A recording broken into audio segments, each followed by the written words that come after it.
à tous dans Café Presse. À la une de l'actualité, la montée des cas de Covid en Île-de-France, la progression très inquiétante de la violence chez les adolescents et enfin, la réponse de la reine au prince Harry et à son épouse.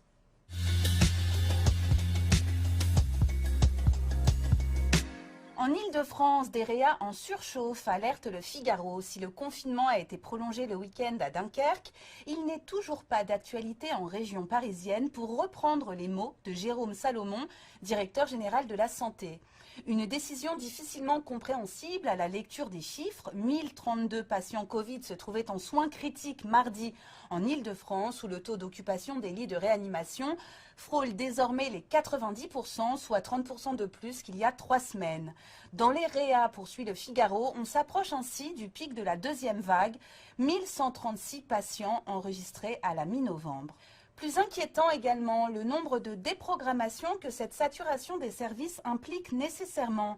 L'Agence régionale de santé a donné l'ordre ferme de déprogrammer 40% des activités médicales et chirurgicales les moins urgentes, au cas par cas. Un choix motivé par le besoin de lits supplémentaires, un échec selon Gilles Pialou, chef du service des maladies infectieuses de l'hôpital Tenon à Paris. Pourtant, le gouvernement continue de répéter qu'il faut tenir encore 4 semaines, que l'horizon devrait s'éclaircir.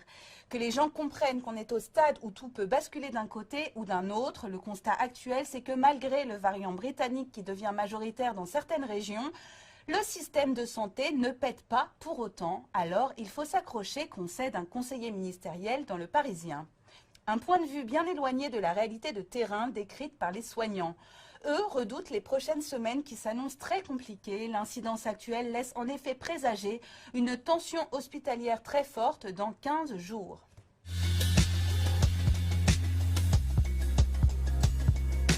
Une autre courbe semble en progression constante ces dernières semaines, celle de la violence entre adolescents. Rixes entre bandes rivales, harcèlement scolaire et bagarres aux conséquences bien souvent dramatiques s'invitent quotidiennement dans l'actualité. Mardi, c'est une adolescente, Alisha, 14 ans, scolarisée à Argenteuil en banlieue parisienne, qui a été battue avant d'être jetée dans la Seine. Pour ce crime, un adolescent a reconnu les faits devant sa mère avant d'être placé en garde à vue avec sa petite amie de 15 ans également. À Paris, dans le 16e arrondissement cette fois, une bagarre a opposé une bande du 15e à un groupe de jeunes sportifs en stage dans le quartier. Bilan, 2 jeunes hospitalisés dans un état grave. Face à cette montée de violence, Valérie Pécresse, présidente de la région Île-de-France, fustige l'angélisme des autorités. Jordan Bardella, numéro 2 du Rassemblement national, a réclamé de son côté un tour de vis judiciaire pour répondre, je cite, à la certitude de l'impunité pour des mineurs ultra-violents qui se savent protégés par la loi.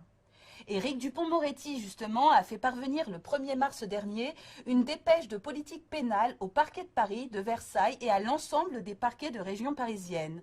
Il leur demande d'unir leurs forces pour créer, je cite, un conseil régional de politique pénale pour fédérer les moyens de lutte contre les bandes. Le but étant, selon le garde des Sceaux, de miser sur un décloisonnement géographique afin notamment d'uniformiser les stratégies d'enquête et de politique pénale.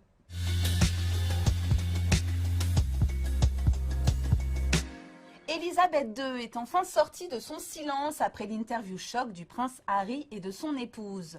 La presse française voit dans ce court communiqué publié en son nom par le palais le signe d'un apaisement, d'une désescalade même, pour reprendre la formule du Figaro. Toute la famille est attristée d'apprendre à quel point ces dernières années ont été difficiles pour Harry et Meghan, indique le très court texte, soulignant que le couple et leur fils seront toujours des membres de la famille très aimés.